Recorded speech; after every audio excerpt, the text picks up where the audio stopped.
What's up, everybody? Welcome back to the Second Street Marvel. I hope you're all having a very good day today. I know it's been quite a morning for me already. Got up, woke up, just about 5 a.m. Woke up and had a little bit of drink and did my morning routine, and then got out for a nice little bike ride. Went and did about I don't know, about 24 miles. Was a little late getting home, so my wife had to get the kids up and ready for school. But the good thing is I got my workout in. That's one of the most important things. And my wife works overnights, so I work here during the days. I run my business here during the days. So she gets home, and asleep around 3:34 in the morning. So she had to get a few hours and then wake back up. But she's really awesome and really supportive of everything I do anyway. So that's something that's very important. Hopefully you have somebody in your life who is just the same way, and if you're married, hopefully it's your significant other that is there to have your back through thick and thin. We always need somebody there by our side supporting us, and hopefully you have that. And again, welcome to the Second Street Marvel and the morning movie chat. So today I'm gonna talk about a couple of things, and I guess I was kind of talking about the Matrix yesterday, and I guess kind of what I want to talk about somewhat relates to that. But yeah, thank you all so much for tuning in. And so yesterday, what happened was I finally watched Alita Battle Angel. That's right. That's right. I finally watched it. I've been telling you all for a while that maybe some of you didn't know. I still hadn't seen it yet. I was actually gonna go to the theater when it first came out, and then like the I don't know. I think it was like the second, third trailer, just everything leading up to it, kind of got me kind of like, oh man, maybe this movie isn't quite what I thought it was. You know what? And I should have went with my gut instinct. I should have went with my gut instinct and went and watched the movie at the damn theater. Because after watching the movie and not seeing it at the theater, I'm pretty disappointed. Yeah. Give me just a second here. Yeah, I'm pretty disappointed that I didn't go see this movie at the theater. Disappointed because you know what? I should have just trusted my gut instinct and went and watched the damn movie at the theater. I guarantee you it would have been great seeing it at IMAX. I'm sure they probably had it in 3D. The movie was great. What's funny is we were watching the movie, and I was watching it with my kids, and we kind of got into it. Once she spoilers, man. I'm going to be talking about spoilers here in case you guys haven't seen Alita Battle Angel. If you haven't, let me know down in the comments, and I'll know that I spoiled it for you, and I'm terribly sorry. You can make me feel bad, but that like by the time she got her robot body and was out there playing rollerball, murder ball, um, my daughters were like, "Ooh, wow!" Like they're like I want to be a leader for Halloween, Christmas. Yeah, believe me, my daughters would happily be a leader for Christmas too. But I just thought it was funny. That's it's kind of how it always goes. When you go to the movie theater, you watch a movie for the first time, especially as a kid. It really hits you that first time, and you're like, oh, like I remember when we left seeing Spider-Man Into the Spider-Verse at the movie theater. Both my daughters were like, I want to be Penny Parker for Halloween, and then and my son was like, oh, I want to be Spider-Man, and he still wants to be Spider-Man. We got him the little spider monkey outfit, but we got that for him as a backup because I was gonna actually, I've got the stuff here at the house. I was gonna make him his own Spider-Man outfit. Yeah, the one from the movie. Yeah, the one from Far From Home. I was gonna do that. But yeah, so I finally got a chance to see Alita Battle Angel, and you guys have maybe not heard me talk about it much here on the channel because I just haven't ever seen it, and I've finally seen it. And it was just like I was telling somebody the other day when they were asking me. And Steve, welcome to the live stream. And Steve, it was my friend Steve that kept telling me like, dude, just go see it. Let me know what you think. And I just kept putting it off. And it was one of those things that kind of like, man, is it too like, oh, I really missed the boat on that one. But you're on the yeah, and and the thing is like the movie was really great.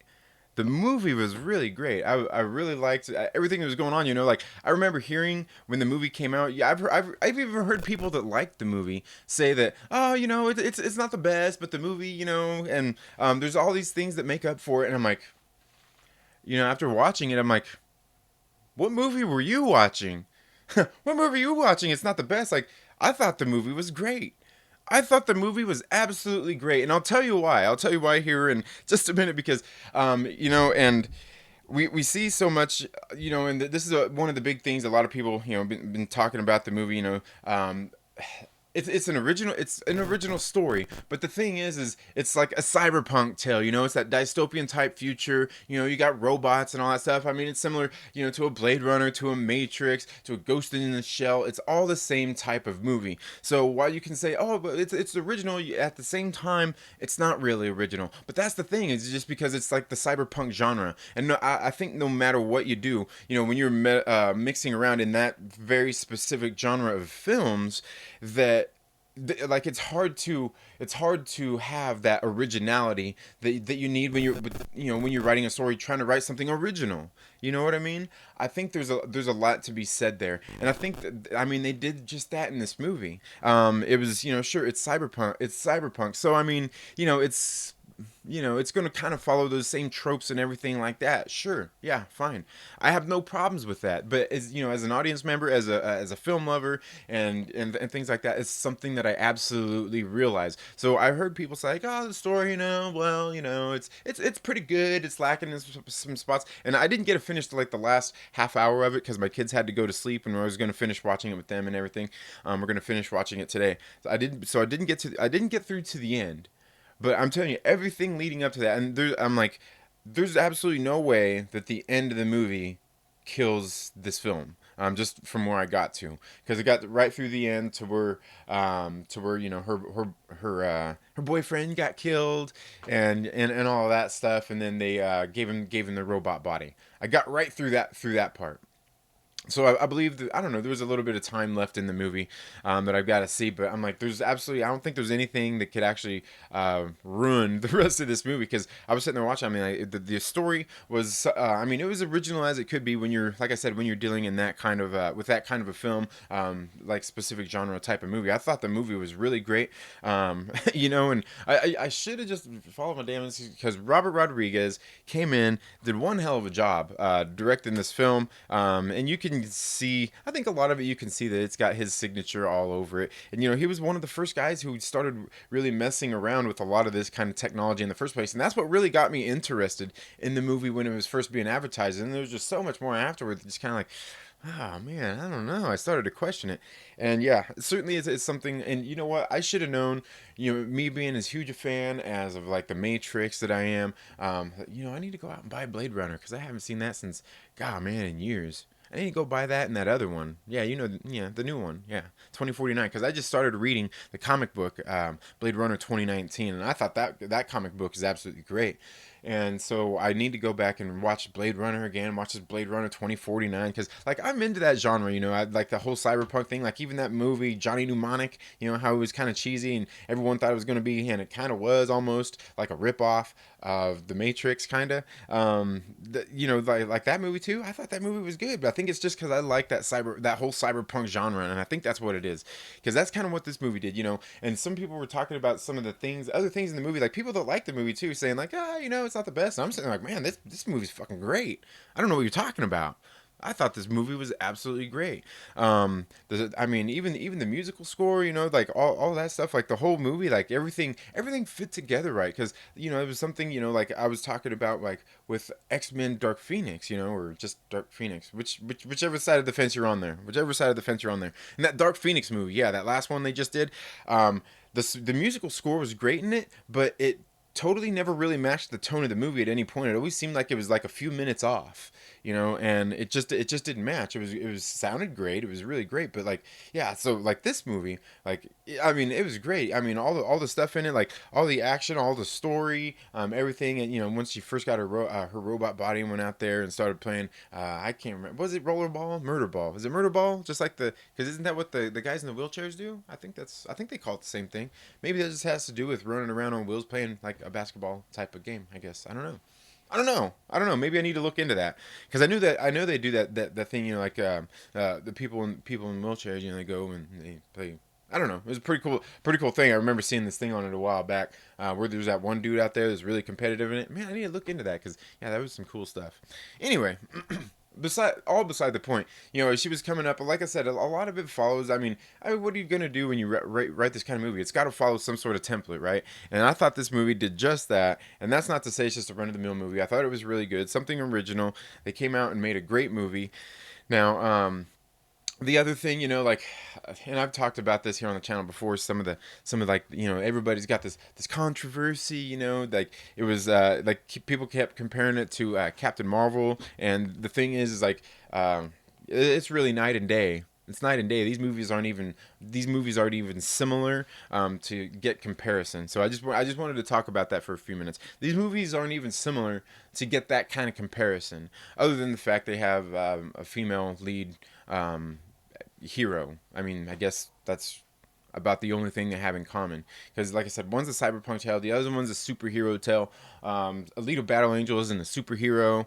She's not out there saving, people on individual things. She is, but it's not that. It's just your typical cyberpunk type of movie. And is it better than Captain Marvel? Yeah, sure it is. Because, well, for one, it's something that's a little more original, a lot more original, and and just the movie, everything they did there. They put so much more into this movie, whereas like the Captain Marvel movie was kind of a cut and paste kind of typical kind of origin story movie. And there's nothing wrong with that neither. There's nothing wrong with that, because you gotta, when you're doing this stuff, you gotta, get people's origins and teach, get people to care about these characters, which is the one thing I think they did in Captain Marvel. Because we got introduced to the character, but we never really learned anything about her past, other than she had a best friend who had a kid that she was best friends with too. That was really about it. We didn't learn nothing of her family, nothing like that. So and like I said, I doubt the sequel is going to rectify any of that. But I've got some ideas, Kevin Feige. I've got some ideas that could help you out with a sequel to that. Seriously, you might be able to write the path still. Get a hold of me. Get a hold of me, Lord Feige. Um, and so but again, we just keep seeing all this stuff, these people out there comparing the two and all this stuff. There's really no comparison in the first place. So just completely different movies. Absolutely loved it. The casting in this movie was perfect, although yeah, and I gotta say, Jennifer Connelly, she's probably not a whole lot younger than Christoph Waltz is, but I just thought it was kind of a funny comparison, seeing that they were husband and wife in there. They had their child and everything. I thought they did great with the casting. Steve says, "Oh, Fahey, yeah, yeah, yeah, Jeff Fahey, yeah." It was crazy because at first when I seen him in there, I'm like, "Who is that?" And then they finally got a close up in there on him. I'm like, "Oh, dang!" I'm like, "All right, they got Jeff Fahey in here." Yeah, and he played a role in the movie. I'm sitting there like, man, I wish he was in the film more. But then again, that just makes me wish there was more to the film and some of that kind of stuff. So, but yeah, overall, I gotta say that it was really great. I do like the movie. Hopefully, I would say hopefully they do a sequel, but I think no, I think James Cameron just they did that on Fox, right? Or I can't remember, but but it was his thing that he owns anyway. James Cameron's one of those dudes. He produced the movie. He I think he's smart about when he goes into the business. Some of these things, trying to keep as much of his intellectual property as possible. And I think that's something that like Todd McFarlane is trying to do too, with like the Spawn movie coming out. There's a lot. If it's still happening, I don't even know. Is it still happening? Does anybody know? I need to look that up. I haven't heard anything about that in a while. But I know one of the things that he was very adamant about was having a lot of like the creative control. I'm not sure if he's going to be directing it or whatnot. I'm like, man, I swear he's done some directed something before, but I'm like, I don't know. Is this, can't you? If you want to do the best thing, you should bring in a director and all that stuff. Maybe just be the executive producer and the producer. Just at least that. But obviously Todd McFarlane is a talented man anyway. So we're gonna go ahead and give him. We're gonna go ahead and let him do what he wants to do, because it's his money in the first place, right? Because he was one of those people who was smart enough to keep control of his intellectual properties and all those kinds of things. And that's something somebody who knows what they're doing. Somebody who's very business savvy. Knows those kinds of things. And no, we're not gonna go ahead and we're not gonna talk about Suge Knight or anything like that. And yeah, let's not go there. Let's not go there. But but yeah, overall, once again, I thought the movie was great. Gosh, and I can't remember what's her name, Rosa Salazar, who played Alita. I thought she did a very good job in that role. And then we got like even like the supporting cast, because isn't the one kid who was one of the guys stripping the parts and everything, wasn't that's the kid from Far From Home, is it not? I believe that is the kid from Far From Home. He played the kid doing the news. And I can't. Why can't I remember his name all of a sudden? Because I was wondering, I was gonna look that guy up and see who he was, like in the movie, like if he was a bigger kind of character in the Marvel universe. But yeah, I'm pretty sure that's the same kid, and we can see, like, obviously when it comes to these types of movies, like a cyberpunk movie, obviously a lot of it's like allegory to, it's just like just any like government, politics, things like that, having control and just all of these different types of things. And I thought this movie did a really good job of putting all of that in the story and not just having a lot of it be so on the nose, you know what I mean? But it's really simple, something simple to do when you're doing this type of film, because you're sitting there looking at people, human beings, looking at robots, you know what I mean? So, or droids, or whatever you want to call them, is, obviously, you know in a lot of cases, you're gonna have, it's pretty simple to put in there, oh, the humans don't like the droids, and of course there's the ones who do, so again, but that's just stuff that you have to do. Like, I think that's really what a lot of the cyberpunk tales are, is people, just like fighting against the system. So that's essentially the whole point of these types of films. Steve says, and Bumblebee too. Bumblebee. I didn't watch that one, but I know when my sister and her family came down, their sons had that movie and they were watching it a lot. The kids finally got to watch it. My son finally got to watch it. He had been wanting to watch it, and I didn't get a chance to take him to the movies to see it. But they really liked it, and they said it was good. Again, that's one I haven't seen, and partially because, like, after the first Transformers, I tuned all that stuff out. Like, I watched the first one, I'm like, well, when the second one was coming out, I'm like, I don't think I really have any need to watch this. I already watched the first one. What are they? What else are they gonna do? It's only gonna get more ridiculous, and I think it did. I think it did. But yeah, I've heard a lot of great things about Bumblebee too. So hopefully, I'll eventually get that. Probably need to buy that for the kids so they can watch it as well. That is the same kid. Okay, I figured it was. I figured it was. I'm great with faces. I'm great with faces. But plus, I mean, he looked the same for the most part. Yeah, I think he looked pretty much the same.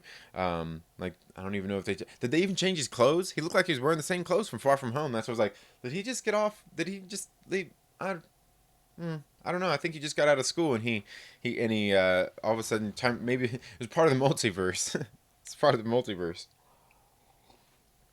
But yeah, Alita Battle Angel, really great movie, and I guess pretty much what I'm gonna do is I just ordered. I'm not sure if you guys know. Here's a little tip for you guys. Here's just a little tip for you guys. If you guys like like digital, if you guys are into the whole streaming services and all that stuff, you guys don't like buying physical copies of movies. Here's a tip. Here's a tip. I'm just gonna tell you guys this.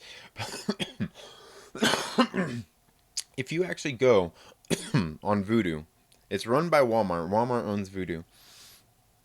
If you go there, what you can do a lot of the times is when these movies are released on digital, is you go there and you buy the movie, and you can buy the digital and the DVD at the same time. It sends you both, but you get the digital instantly. You can watch right there. And then they send you out the disc, and it's got a code for digital in it. So that's what I kind of do for my giveaways. When I order movies and everything, I do the giveaways on those. For you guys. So give digital copy, because I know a lot of people do streaming this these days anyway, and I'm one of these people who's a physical copy junkie. So I'm into my physical media. But so that's what I do, because I know a lot of people like those things anyway. It's a digital code for these movies. So hey, and in case you guys didn't see, just on Friday, during the Trailer Park Live, I announced 3 winners. You guys should go back and watch that and see who the 3 winners are. It's probably about 15 minutes into the show, but it's there. I was doing my normal Trailer Park Live, and then it cut into the Trailer Park News came on, and that's where I announced 3 winners over there. So you guys should get over there and check that out, and make sure you get a hold of me if you're one of the prize winners. So So yeah, just something, save a few bucks, or if you want to, you got a friend or somebody who needs a copy of something, like, you can give them your digital code once you get the movie in the mail. That's what I do a lot of times. So yeah. So anyway, yeah, altogether I did think this movie was really great. Um, let's see, Steve Lathrop says Travis Knight director, no Bay. Oh yeah, for Bumblebee. Yeah, I'm sure that's one reason why it was actually good.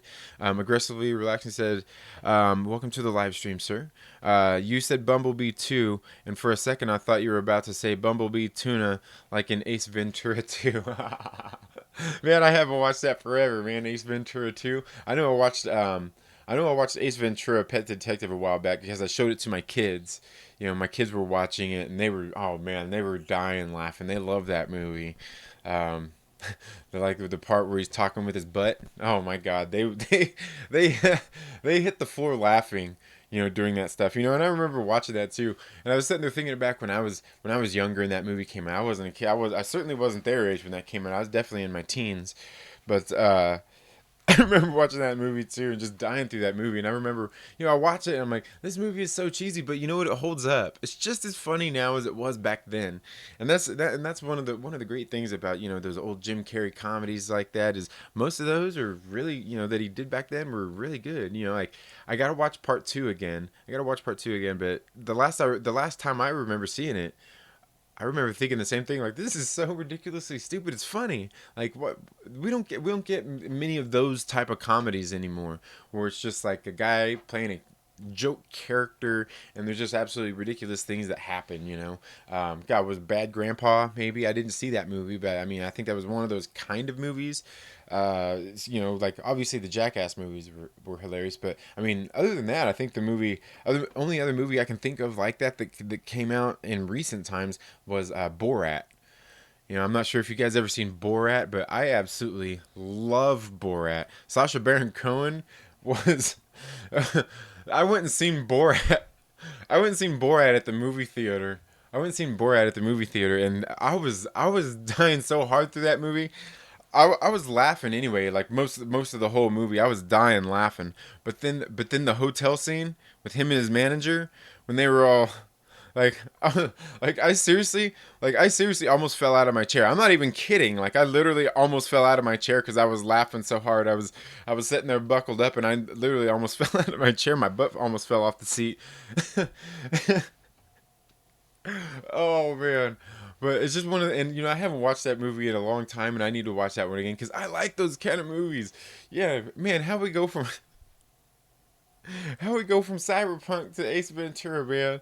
Oh man, that's great. But yeah, man, Borat, dude, that's one of those movies out there like there's nobody else really that does that. Mr. Bean, Rowan Atkinson, that's really about it. And when you watch Mr. Bean's freaking hilarious. Mr. Bean is freaking hilarious, and it's him doing the funny stuff, and he's not even being funny. That's the thing about comedy. And that's why I always say a lot of these people who do these comedic movies and comedic acting, when they actually come in and start doing like dramas and all that stuff, that's why they're so good at it. Because I think it's harder to make somebody laugh than to make somebody cry.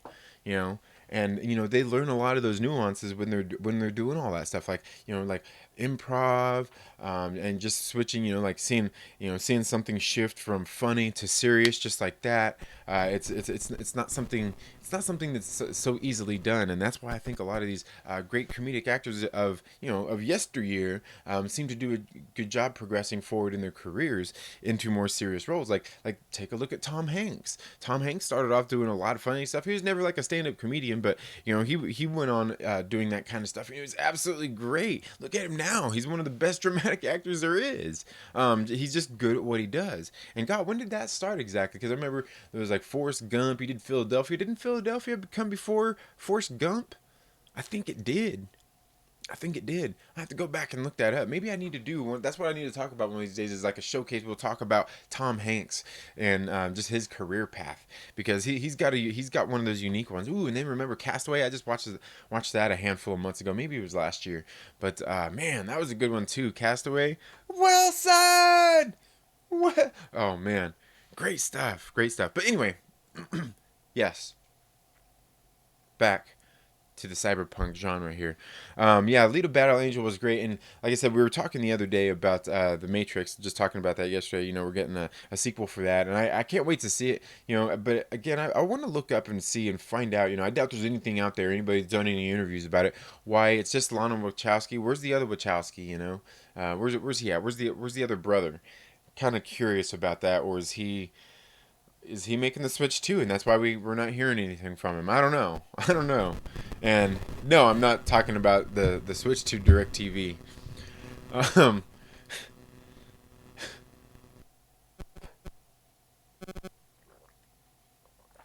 I better calm down. Um, but yeah, so I can't wait to see the Matrix, because again, I think that's something maybe next time, like I said, with the Little Battle Angel. Hopefully they do a sequel to that, and James Cameron does it somewhere else. Maybe he'll just fund it himself, and find a distributor and all that stuff. Maybe he can find you guys know where I'm going with that. We don't want those guys getting involved with the sequel, right? Y'all know what I'm talking about. But the thing is it'd be great to get a sequel to that. Just like we're getting this sequel to the Matrix. Now it's interesting. We were talking about that the other day too. But I think it's something that's so easily done, because I mean, people are like, oh, how are Keanu Reeves and Carrie Ann Moss going to come back and be Trinity and Neo in the Matrix? And I'm like, at that point, they're probably part of the Matrix. You know what I mean? At that point, once it reboots and everything, just like we've seen at the very end of the movie, and it all resets itself and everything. Maybe. I'm just, maybe that's how it is. Maybe the machines actually went and saved her, saved him, and who knows what. We don't know. But that's the beauty about the cyberpunk genre, is because it can do those types of things. It doesn't have to be a time travel thing or anything like that. That's what they're dealing with. They can be, the machines brought them back alive, and maybe now they're part of the Matrix. Maybe they're the Agent Smiths of the Matrix world. You know what I mean? So it could easily be. It could easily be just like in Alita Battle Angel, how she was basically now a good guy, and she used to be like one of the bad guys. Weren't they bad? I think they were the Mars or the Uranus, the people from, what I'm talking about. Alita Battle Angel, yeah. Um, yeah, so I can't wait to see these things again. I think the next time one of these movies comes out that's like a cyberpunk genre type of film, I think I just got to go see it. I'm just gonna got to go see it and just watch it in the damn movie, because this is obviously a genre that I actually love watching the movies, because every single I can't think of one. If you got any that you could tell me about, let me know down in the comments below. Leave any of your favorite cyberpunk movies down in the comments below. It's something I could definitely dip my toes into a little bit more, because I do. I guess that's what I'm coming to. What I'm trying to say here is, I obviously like this genre of films and what they do in it. And God, what else? What else am I kind of thinking of? Would that movie Hackers? Would that count as cyberpunk? I mean, kind of. It's a little-ish. I don't know. I thought it was a great movie though. I've seen that one at the movie theater. That was a really good one with what was his name? Johnny Lee Walker, Johnny Lee, something like that. And Angelina Jolie. That's the first movie I ever remember seeing her in. I think she was in stuff before that, but that's the first movie I remember seeing her in. It's got old, what's his name, playing the bad guy hacker with the longish hair. He was having his Pulp Fiction hair on. Man, I can't remember that guy's name too. He was a pretty good actor. Whatever happened to that guy? I'm sure he's still out there, probably doing TV shows or something. That's what a lot of people do. That's what a lot of people do. It seems like, if not early in their careers, later in their careers, they end up going to doing stuff like on TV dramas. Like, look at, isn't Tia Leone doing one? What's his name? Kiefer Sutherland's doing one. All them people are doing one. What's that one actress? Man, she jumped on in early in her career. The girl from Knocked Up. Yeah, yeah, she went in early. I guess she's getting. She's nearing retirement. Where's Kevin Bacon? Is Kevin Bacon doing one of these kind of TV drama series? Nah, not Kevin Bacon, because Kevin Bacon is just in movies with a lot of people. But yeah, man, what's the next cyberpunk movie coming out? Is it Cyberpunk? That movie with Keanu Reeves? That's one I would definitely like to see as well. I mean, obviously, it's a genre he's done plenty of work in the first place, and it's definitely a movie I want to see when it comes out again. Because, like I said, I've just come to the realization that I actually like these cyberpunk movies. Definitely, I'm never gonna doubt you again with Robert Rodriguez. I never really have. Although I didn't watch those Spy Kid movies. I didn't watch those. Maybe like one of them. But I'm never gonna doubt you again. Okay, Robert Rodriguez. I won't do it. Russell Wells Benjamin, welcome to the live stream. Aggressively relaxing says, remember when the bad hacker grabbed the data from Zero Cool on a skateboard and then grabbed onto a limo to skate away, hack the world. Yeah, yeah, they totally they went totally Back to the Future on that movie, man. That movie was great too. Go. Yeah, I need to buy that one. You know, even if it's just on digital, that is a great movie, man. Because it's kind of cheesy too, you know. And there's something to be said for cheese in movies. I don't think there's anything wrong with it. I think a lot of movies would definitely benefit off of, you know, using the cheese factor in a movie. You know, because sometimes I think sometimes these movies, I've seen some of them where like they take themselves too seriously, even like when they're being cheesy stuff, and you're kind of like, all right, like come on, bring on some more. And then it doesn't lay it on thick enough, and you just kind of like, man, what'd you get scared of? You had the cheese going for you. Why'd you have to take it all serious? Give me some of that cheese on there with some of these films. Um, Cyberpunk is a game that isn't even out yet. They're making a movie. Oh, is it a game? Is it a game they're coming out with, or I thought it was a movie? You know, you might be right. You might be right. Maybe it was a game. Is it the game with Keanu Reeves coming out then? You're probably right. See, it's early in the morning, man. Well, I got no excuse because I did get out and get my morning ride done, and you can see. Oh, you see that? Like, even got my little Champions mug that I'm drinking it out of. Yee! Having my morning coffee. But yeah, you might be right. Maybe it is the game because I think that, yeah, that's where they announced it at, was and Keanu Reeves came out on the stage and he was, yeah, I think you're right. It is a game. Well, either way, let's not doubt ourselves that they're probably going to come out with a movie for it because they probably will. They probably will. They probably will come out with a movie of it, which is fine. Which is fine because, like I said, you know, Keanu Reeves is good in these type of films, and look at this dude. This dude's like ageless, you know, and he's a good actor, and you know, and is he a great actor? No, no, he don't have all the range in the world, but like everything that he does good. You know, I mean, he really gets down into roles. But I mean, we've seen him in dramas, we've seen him in comedies, we've seen him be funny. You know, just kind of almost like by not being funny. Did you see that movie Always Be My Maybe? On Netflix, like that, like he was funny in that movie, but he wasn't like trying to be funny. You know what I mean? Like he wasn't being comedic. It just worked out. You know, he just did his thing, and it was just funny. So yeah, but you know, like he don't have all the depth of range like the some of the great actors do. But you know, he also don't go out there and just jump into and do films that he's not really capable of doing too, where somebody's gonna look at that and criticize it. So so yeah, but yeah, he's one of my favorites. Cyberpunk 2077. Okay, yeah, I knew it was something like that. Yeah, and you know, I'm not a big gamer or anything. I'm not a big gamer, but that's something I'll definitely be buying that game as well as probably that Avengers game when it comes out. I don't know. I guess we'll see how that all progresses as time goes on. Because you know, I might have to buy one of those new consoles. Are they coming out with a new console with this game? One of the, you know, I got a PS4 and I'm thinking it's already outdated, and you know it's time for something else. You know, I'm still on a 360. You know what I mean? I still got an Xbox 360. Yeah, I don't have one of those Xbox Ones, man. Like, dang, man. You know, being, you know, not having a boss, you know, it costs you a lot of things, and it's things like that. You know, when you're your own boss and you don't have, yeah, you know, that steady paycheck helps a little bit, but you know, you don't want the stresses of being your own boss, or maybe you do. Maybe you do. I mean, you know, maybe you're getting tired of going out there and punching a clock and being a slave to somebody else's time. You know what I mean? And that's certainly one of the things when I became my own boss when I started my business. I was kind of getting to anyway. I worked for the world's largest retailer for years, for nearly 15 years, probably like 13 years. So that's nearly 15, right? Um, and I worked there for a long time. You know what? And for the longest time, I absolutely loved my job there. I thought it was great. I went in, I was dedicated. I went in every day. I worked my butt off. I did what I needed to do.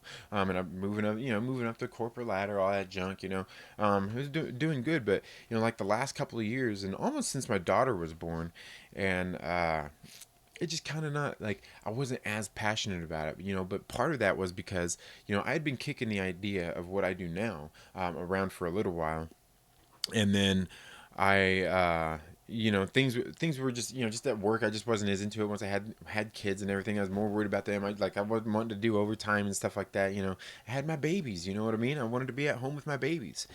And so eventually, as time went on, I was sitting there like, kicking around this idea. Pretty much since my oldest daughter was born, like, yeah, maybe I need to go ahead and start this business, and go out on my own, and don't have to worry about being my own. I could be my own boss. I don't have to be here on a time clock and do these kinds of things. And while that's a good thing, because of being held accountable to being to work on time, being someplace on time, that's the bad thing about running my business is sometimes I'm not as motivated. Like sometimes, there's been times I've been not getting out till like 10 o'clock, and I'm like, okay, no, I need to fix that because I need to be out working like at about 9 o'clock. And that's why I typically here on the show only go till about 9 o'clock so I can get done here and get out of here and go to work and see all my customers and things like that. That's why I try to cut it at 9 o'clock. So I'm willing to leave. If I leave here, 10, 15 minutes after 9 o'clock, it's not that big of a deal. But that whole hour later, it makes a huge difference sometimes. Especially on some days. I live here in Southern California, and it's hot, man. It's really hot, and don't want any of the product to. It doesn't go bad, but it just doesn't have as long as a shelf life if it's exposed to extreme temperatures. So just some of those different kinds of things that I got to think about throughout my day and get prepared for, which is what's so nice about what I did this morning. I woke up early, got my bike ride done, came home, loaded up my truck, got everything ready to go, started this live stream here, and I'm sitting here talking about all this stuff. Um, let's see. No, he says the Avengers game test footage leaked. Great. Looked great. Yeah. I was gonna say. I mean, it's looked. And I remember that when they first showed the previews for it or whatever, and they were saying like, oh no, this game is just as it is. It's gonna be like that, and like I'm like. Yeah, they're just saying that they're gonna change. They're changing up some of the looks and all that stuff. It's probably gonna look like that. This stuff is it's gonna be rendered better and all that stuff. I'm sure it'll look a whole lot better. Oh, maybe I skipped one. Maybe Project Red, makers of The Witcher. I never played that game. The Witcher, like I said, I don't really get a game a whole lot. I think some of the last games I bought were like, well, I bought that South Park game. What was I can't remember what that game was, but that game's freaking hilarious. You have to get on the toilet and poop. I bought that game. I bought the Dragon Ball Z game. It might not even be the last one at this point. Was it Xenoverse? Maybe is that the name of it? No. Fighter Z. Dragon. I can't remember.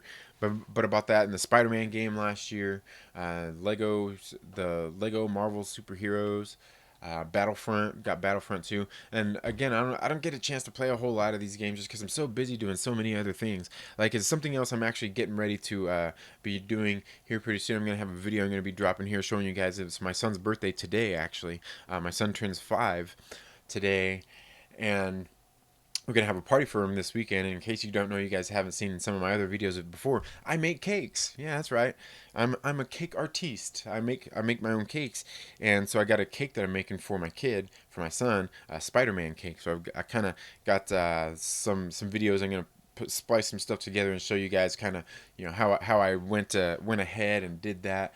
Show you guys me making and decorating my son's cake. It's a Spider-Man cake though, so yeah, I've done a Spider-Man one before, and it's gonna be fun. It's gonna be cool. But yeah, I don't know how we got from games onto my cakes, dude. I don't know. Not that, yeah, I don't know. He said now the PS4 is good, bro. They just have the pros now with 4K. Oh, okay, all right. Um, yeah, and I don't even have a 4K TV, so me doing that isn't really worth anything, I don't think. Aggressively relaxing says modern gaming is a nightmare.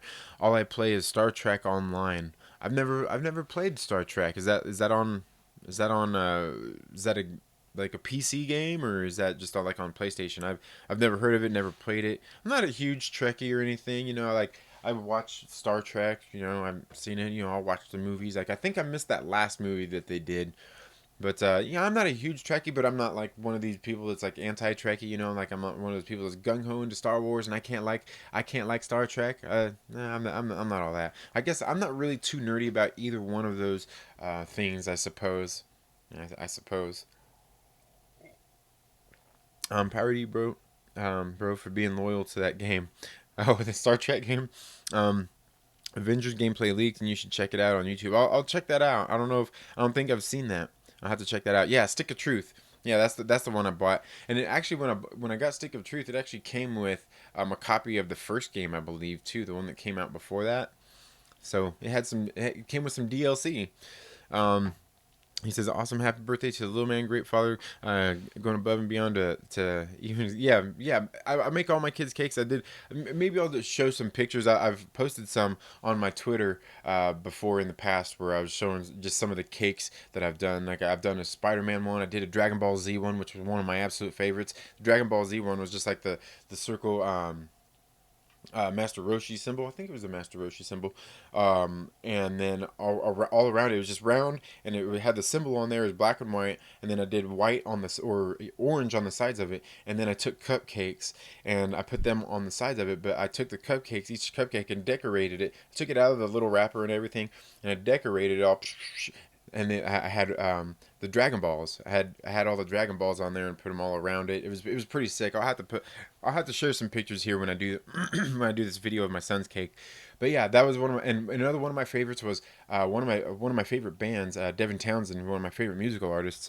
He did this CD a while back called Ziltoid the Omniscient, and he did a sequel to that called Z2. And so I went ahead and did the album cover for that, and it was one of my absolute favorite cakes because it was something that I did. There was something I did a little different with that cake than I've done in a lot of my other cakes, just mixing different styles of like icing the cake and stuff, and like somehow, some way, it came out the way I wanted it to, like perfectly, perfectly. Yeah, I also did like one of the first cakes I did was a Superman cake. I did some Mickey Mouse cakes, when my daughters were younger. Yeah, just a bunch of different cakes, and I've done a Spider-Man one before. It was huge. It was huge, and it was like a number one. It was a number one. It had a little Spider-Man head on it in the middle. It was pretty sweet looking. I'm hoping this one I'm going to work on is going to be pretty sweet looking. But my son wanted it to be the new Spider-Man, like the black and red Spider-Man suit. So I'm going to kind of work that into it, even though it's going to look a little bit non-traditional. But I think that's a cool thing because I don't want my cake to look like every other cake out there, man. If that was the case, I'd just go buy one at the store. Um, Gracefully Relaxing says you can go talk to Morn at DS9. We got a bunch of missions on LeVar Burton. I could go all day explaining why it is amazing. Okay, and again um, I don't know what that is, man. Uh, but yeah, like I said, I'm not really big into the gaming, but I wish I had more time for it because there's certain games I like playing, and I just really enjoy playing them. So like yesterday, I got my son because he's really been playing the Spider-Man game, and I need to help him unlock all the suits because he wants to unlock all the suits there, for the Spider-Man game. But so yesterday he goes, "Are you gonna help me?" He goes, "I don't think I can do." He's like, "I don't think I'm gonna get all the suits." I'm just like, "Oh man, don't talk like that. I told him we'll get all the suits. We'll get all the suits. So I guess I'm gonna help him get all the suits and everything. I think since there's probably been some DLC for that game that I need to go through and get some more of the suits myself for my own self. Um, Russell says Factory but Whole. Stick of Truth came out first though. You bought the Fractures, but yeah, the Fractured but Whole, and it came with Stick of Truth. Yeah, there you go. Yeah. Curtis YZ, what's up, man? Welcome to the live stream. Actually, probably came at the wrong time, man. Is getting ready to end this stream here. Get out here and get to work a little bit early. Got to break things down. In case you guys don't know, today is New Comic Book Day, and you should get out and support your local comic book shop and go out and just find some good comic books. If you're one of these people who don't want to buy anything out of the big two, being DC or Marvel, there's plenty of other good books coming out today through some of the smaller print publishers, some of the indie books. I know one of the indie books I think coming out. God, is Coffin Bound coming out today? I can't remember if Coffin Bound #2 is coming out today or if that's going to be next week. I know I've seen, I think, a second printing of the first one coming out for sure. But then there's Sarah and the Royal Stars. Looking forward to getting my hands on, as well as Resonant. Resonant issue #2. The first Resonant was really good, so maybe we had to do a review of issue 1 and then issue 2 on those. Or maybe just together like I did the Blade Runner ones just the other day. Just good stuff. Like I said, if you're not into the big two, there's other books out there where you can go and pick them up and check them out. Image does quite a few good books. IDW Comics does some good ones. I know I've been reading a great series over there called Kanto. It's really good. Issue #3 just came out last week. So plenty of other good things. But you know, it just depends on what. If you're wanting superheroes though, for the most part, you're looking there at DC or Marvel, and you know, and in that case, you're gonna have to go through maybe some of my videos or go watch some of the other YouTube channels and see what might fit your particular needs for a for a comic book if you're running a superhero something out of DC or Marvel. But I gotta tell you, I've been reading. I still think I've still got to read that issue 4. I've been reading the DC's Deceased.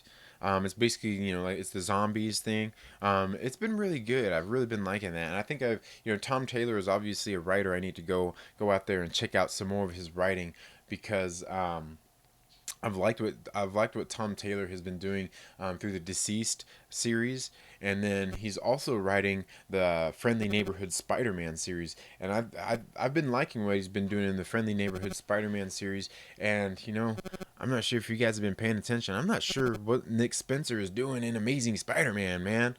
Like, it's getting goofy. Like, Spider-Man's always been a little, a little goofy, a little cheesy at times, but like it's like some of the stuff going on right now, like it's straight up getting goofy. Like we got like female Scorpion, female Shocker.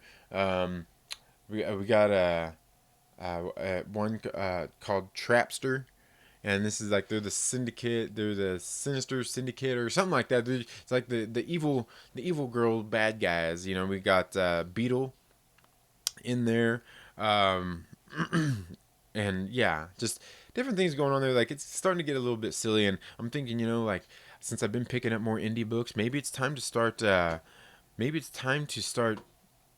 Maybe it's time to start dropping off some of my Marvel titles, and there's so many Spider-Man. Spider-Man might have to go, and if I'm gonna have to make a choice, it's probably gonna be Amazing Spider-Man. Gonna have to go bye-bye, which is sad. Which is sad for me to say because I like Nick Spencer. I like his writing. I just don't know what's going on here, man. What's going on there, Nick Spencer?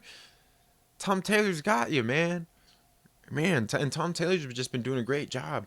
I'm not sure if you guys read issue number 6 of Friendly Neighborhood Spider-Man, but they introduced this character in there. I guess kind of introduced a kind of character in there called Spider-Bite.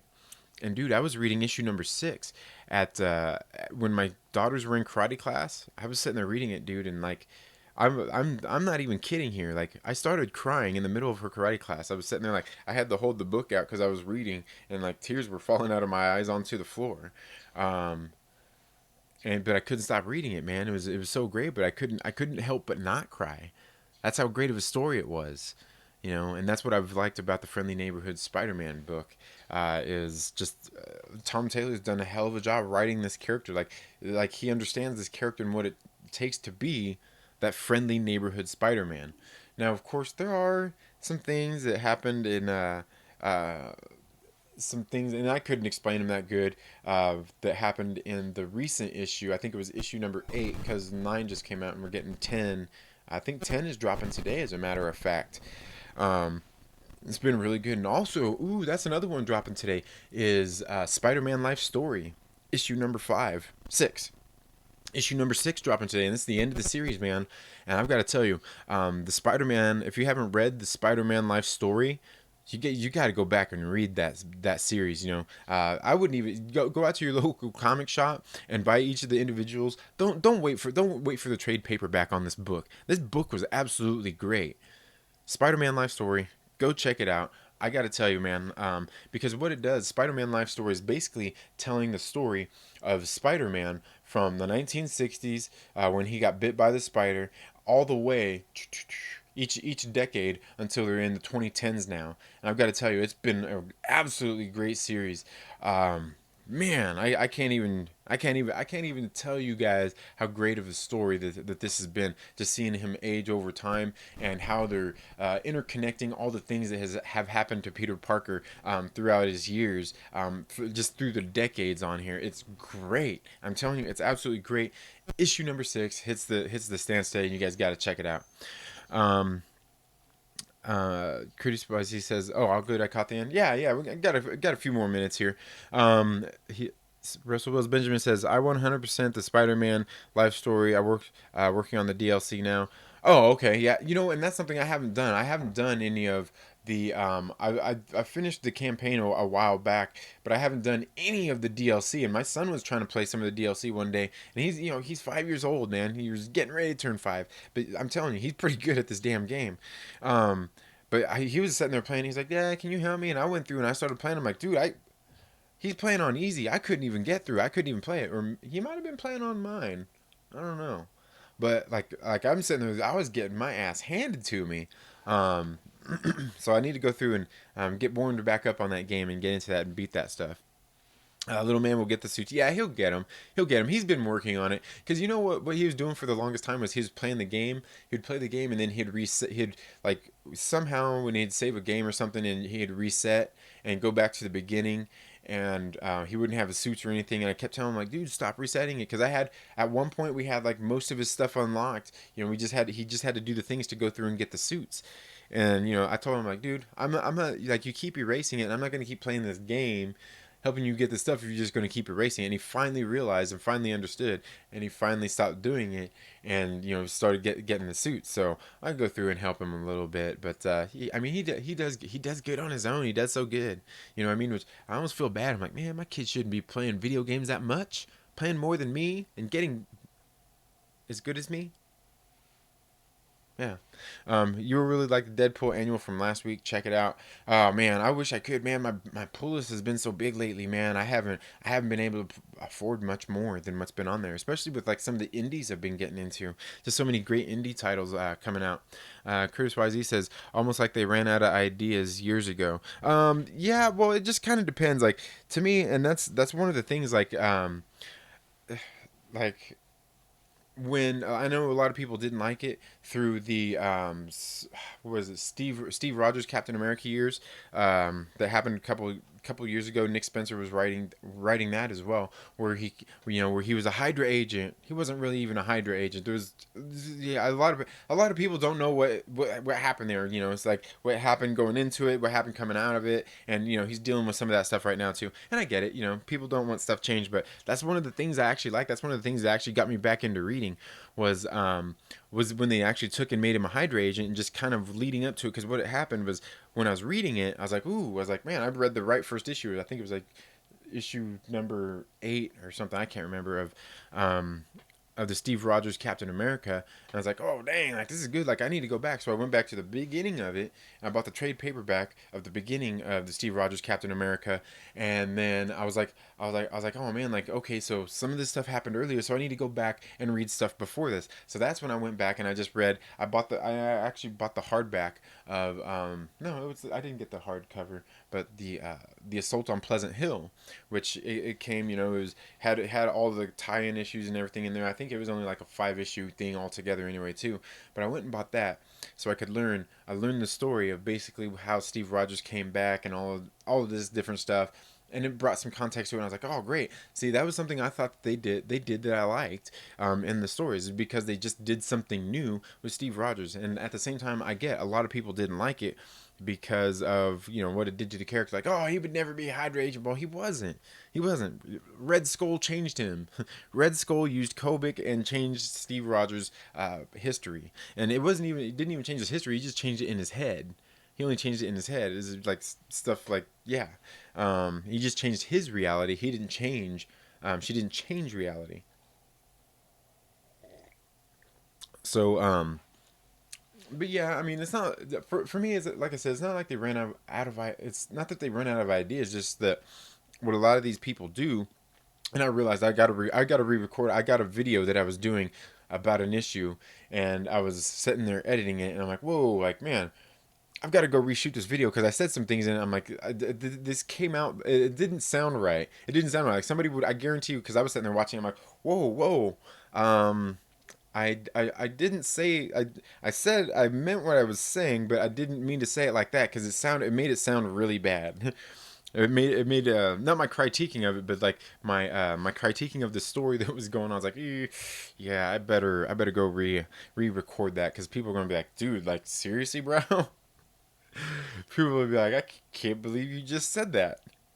So I got to re-record that, but it's for me, it's not like, um, it's not that you got like running out of ideas. It's just like when they start to inject some of like the politics and stuff into it. Because I don't like you can make parallels and stuff like that, but like some of the things I see, they're just like outright just what's exactly happening in the news. You know what I mean? It's no originality to it. Like I need to see like make an allegory. You know, make it like this is happening, but like to show like one of the things in um, that was happening like in the Sam Wilson Captain America story. It was coming out right around last election time when Donald Trump got elected and everything, and you see what was going on through the Sam Wilson Captain America. It was like everything that was happening on the news was happening in a comic book.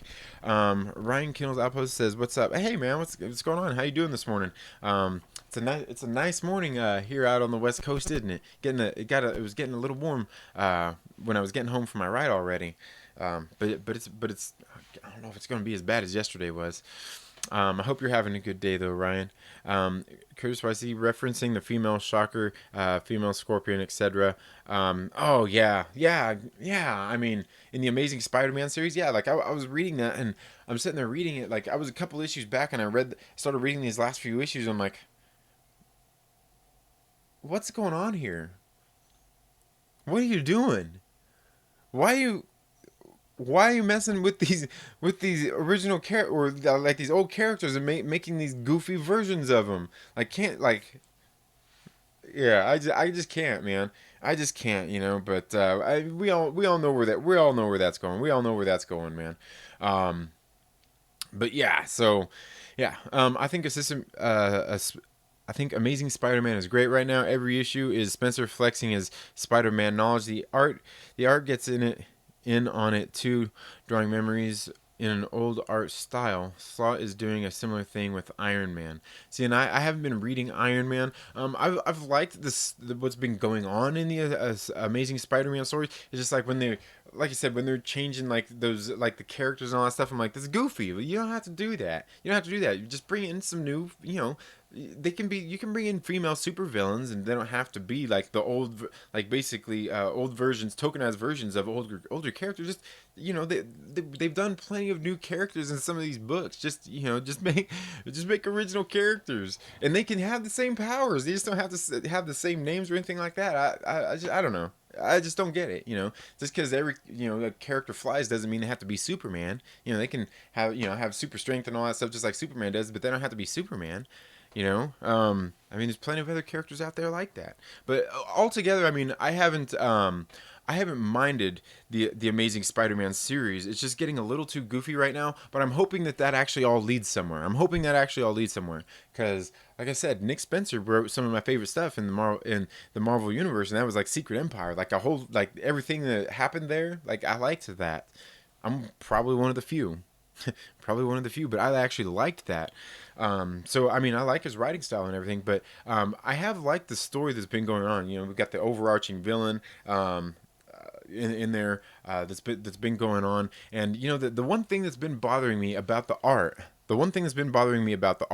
is they're changing artists. They need to just leave Ryan Ottley on this book. He's doing the cover for the one coming out. Is that coming out today too? He's doing the cover for the one coming out, but he's not the one doing the art in it.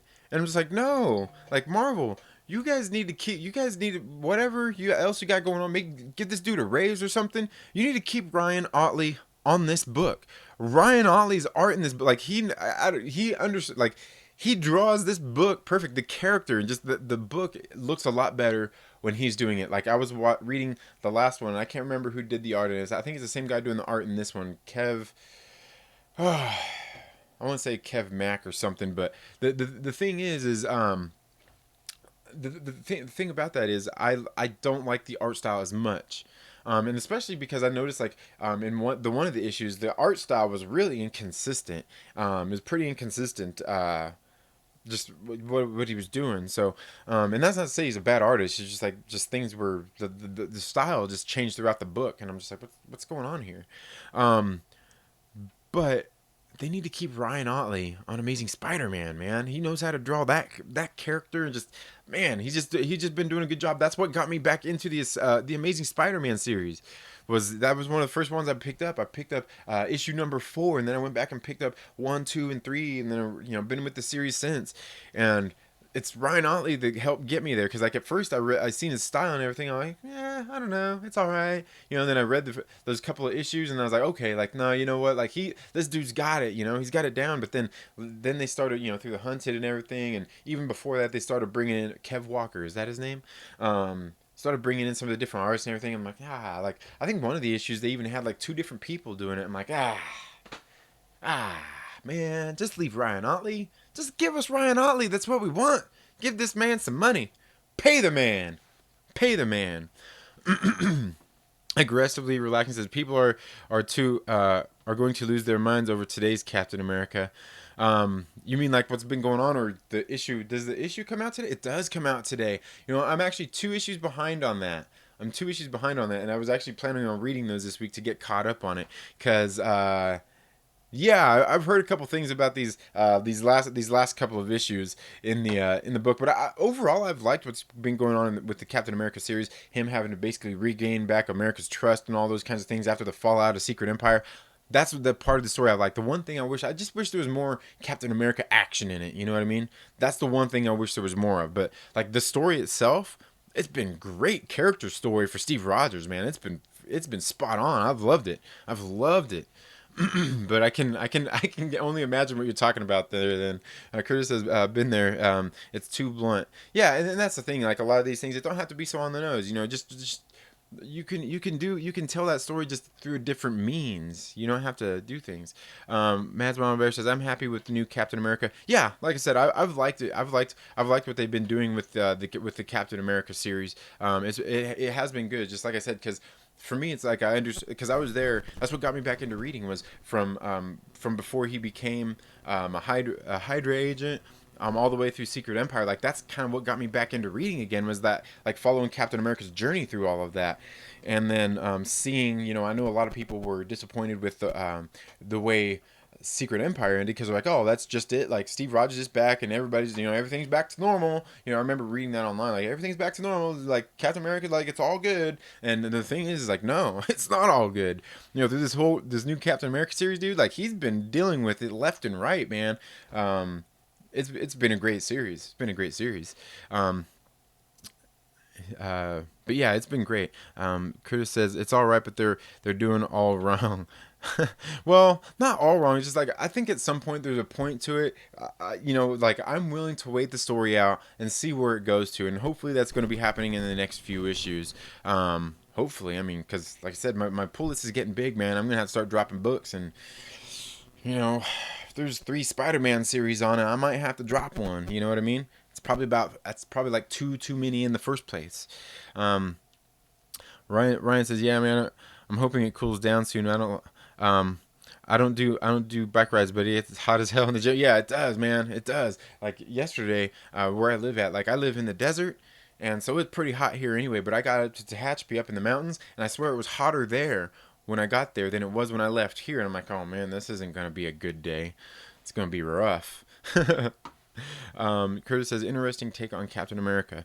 Yeah, like the books, or like what I'm saying? Because yeah, like I said, I like what they've done with the whole Captain America arc. Like I said, I mean, he's America's golden boy and all that stuff, so I get why people would be upset when they take and make him a Hydra agent and everything. I get all that. I totally understand that. But for me, it was like, okay, like great, this is something where they changed the character. They didn't do nothing else with the character. I mean, aside from, I mean, Sam Wilson was, Captain America there for a while. They did that whole thing, but like the struggle that Steve Rogers had to go through, coming back, and just his whole character arc. I've loved it. I've absolutely loved it. So, I was talking about female force characters on the bluntness. Yeah, and and that's the thing is like I said, I've got to do my review of Fearless issue number 2. I've got to reshoot it, because like I said, there's some things that I said in there that would come off rather unsavory. Like even I was watching, I was like, ooh, like I can't say that, man. Like people like the way I said it, like people are gonna be like, man, this dude is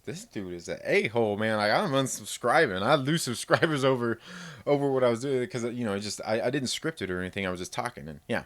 But yeah, some of that stuff, some of that stuff. But yeah, and again, like when it comes to doing that stuff, like with the female characters, like it's one thing like I liked about some like the older characters. You don't have to use the language where you're talking down on men or anything like that to have a strong female character. A strong female character is just a strong female character. Perfect example that I could come up with of something that I've been reading myself has I just did a review of them was the Blade Runner 2019. The character in that is a female character. She's the female lead in this book, and so far she's been really well written.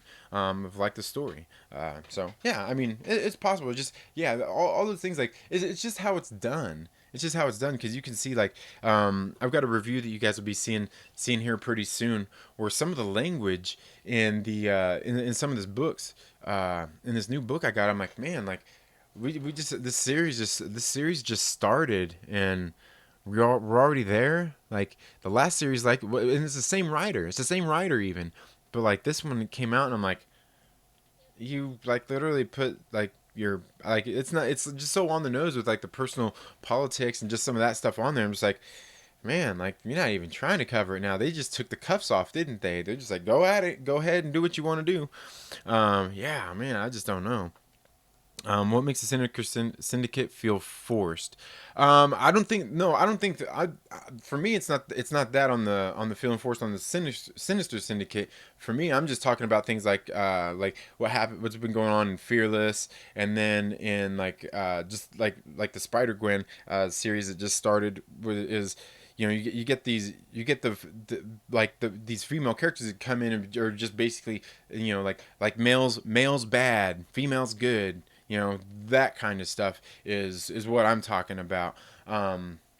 Which is something like, you know, I noticed you were talking about like in my review of the Jane Foster Valkyrie. I don't have any problem with that book because they don't do any of that stuff in there. It's just like I'm reading the book and I'm like, it's just kind of silly. You know, it's just kind of silly to me. You know, like some of those, like I said, some of those B rate action movies from like the 80s and 90s. It's kind of like, it's not bad. It's just a little cheesy. Just a little cheesy.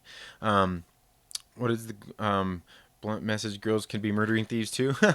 No, on the Sinister Syndicate, I haven't had any problems with that because I know like there's something that's going. I have a feeling there's just something that's going to be happening. And actually, what happened in the one of the books I thought was pretty interesting, where Mary Jane went on there and saved the girl, and you know they caught Shocker and all that stuff. I thought that whole book was pretty funny. Uh, LLEC bore 64123445. 12345. That sounds like the combination an idiot would have on his luggage. Anyway, no. Welcome to the live stream. Thank you for being here. Thank you for being here. I'm actually just getting ready to end this live stream. I was here talking about movies, and then all of a sudden I got started on comic books, and here we go, man. That's all it takes. That's all it takes. But again, aggressively, I don't think like the Sinister Syndicate. That's not what I'm talking about when I'm talking about feel force. Like what I'm talking about when I would say things being forced is just like certain, just specific like agenda type language in the books. Like I said, like Fearless, like the Fearless issue, it's just like smeared in it. Like they laid it on thick in there. But again, I realize that book's not made for me, so. Yeah, so there's that. But anyway, that's all I have for this video today, folks. Thank you all so much for tuning in to the morning movie chat. I greatly appreciate it. And like I said, today we didn't talk about movies as much as probably should have because we got into comic book stuff. But anyway, thank you all so much for tuning into the Second Street Marvel today. I hope you all have a very good day. It's New Comic Book Day. Get out and support your local comic book shop. Read some comics. And if not, you know, go out to the movies and see a movie. But you know what? Don't go out there and watch that new Spider-Man Far From Home with the extra footage, man. I was gonna go watch it too, but then they did this whole trickery thing that they're doing with, you know, adding the bonus footage, and I'm like, man, I can't support that, dude. Like, I can't give these people money and think that I want to go, you know, keep paying money to see bonus DVD footage at the movie theater. You know what? I didn't even do it with Avengers Endgame. You getting sidetracked into comic books? Never. Yeah, I know. I dug Fearless. They brought back Millie the model. All the Golden Age characters showing up in Marvel is great right now. See, the problem I had with Millie the model is that's the one that was in that book. It made me confused. I'm like, who are they making this book for? Because like it seemed like through that middle part of the book, like they were talking about it was like it was aimed at little girls, and I was like reading it. I'm like, I could let my kids read this. But anyway, that's a different conversation for a different time. Maybe we'll have a comic book conversation here pretty soon. But thank you all so much for tuning into the Second Street Marvel today. You all have a very good day. Go out and support your local comic book shop. We'll see you in the next video. Later.